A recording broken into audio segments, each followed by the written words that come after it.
Boa noite. Eu sou o Cauã, eu vou apresentar o projeto final de quimiometria sobre análise crítica da aplicação da metodologia de DCCR, presente no artigo Extração com dióxido de carbono supercrítico e estudo da composição dos extratos de sementes de pitanga.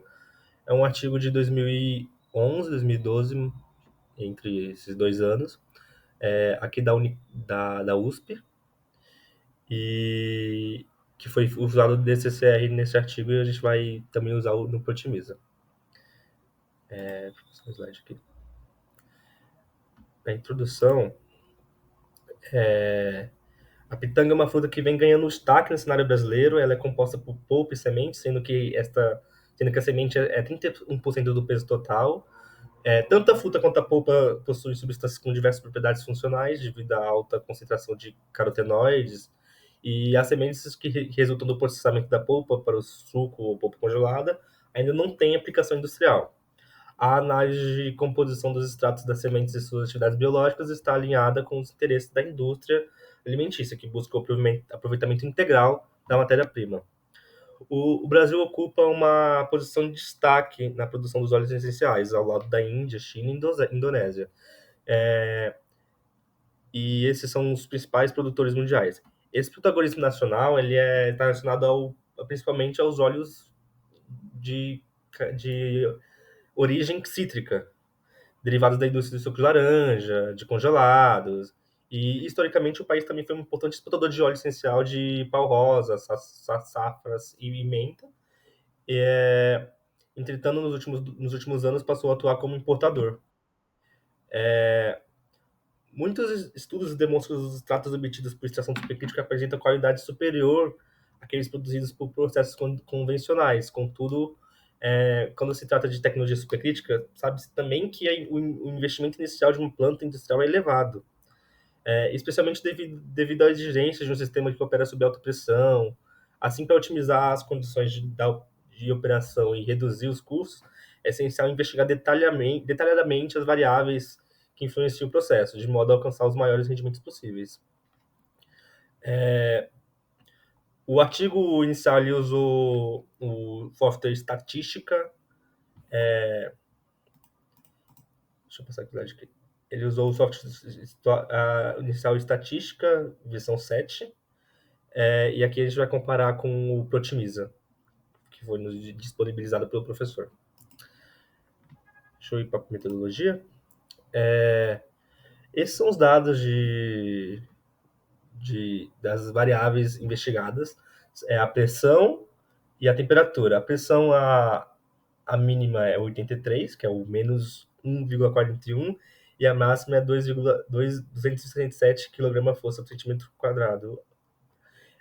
E temperatura em graus Celsius, a mínima é 31 e a máxima é 59.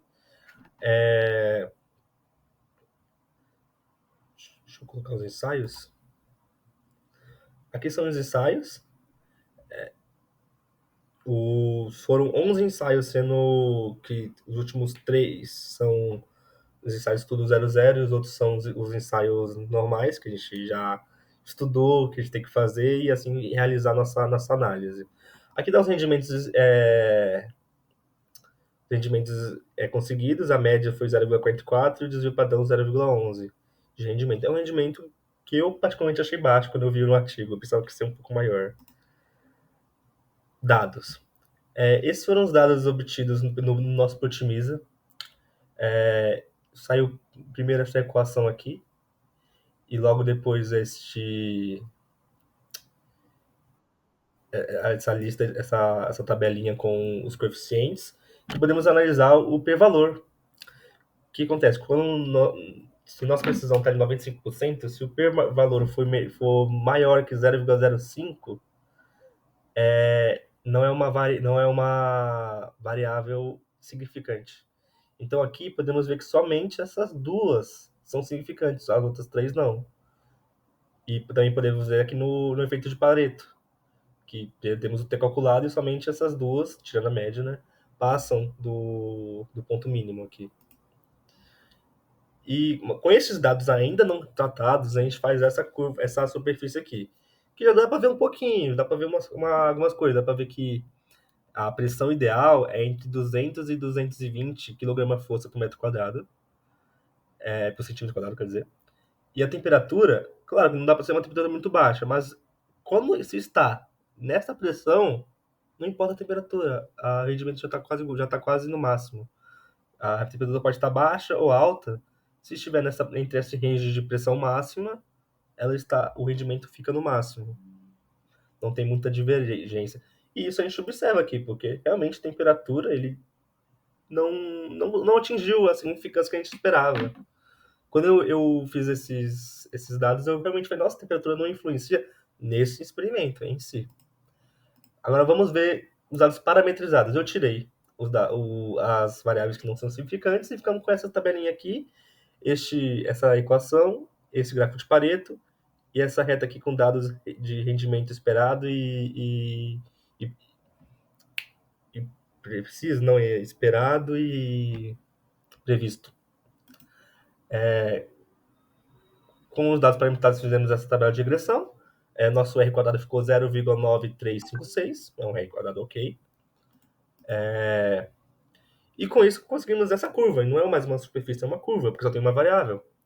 Mas é exatamente a vista lateral daquela superfície que a gente estava vendo da pressão. Que ele realmente diz que entre 200 e 225 é o máximo. Ó, olha o formato dela. Vamos voltar um pouquinho aqui. É exatamente essa vista aqui, ó, lateral da curva, da superfície. Para a conclusão,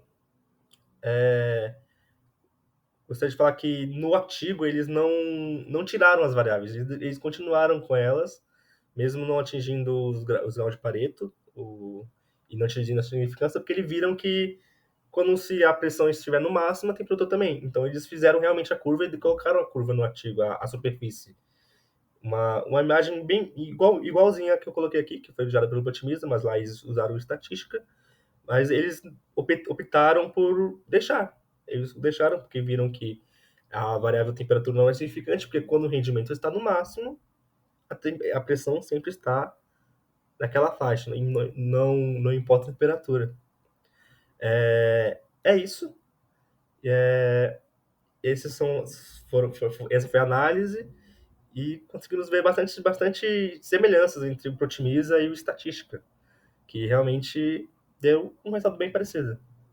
Só mudou, acho que a equação da reta um pouquinho e o R quadrado.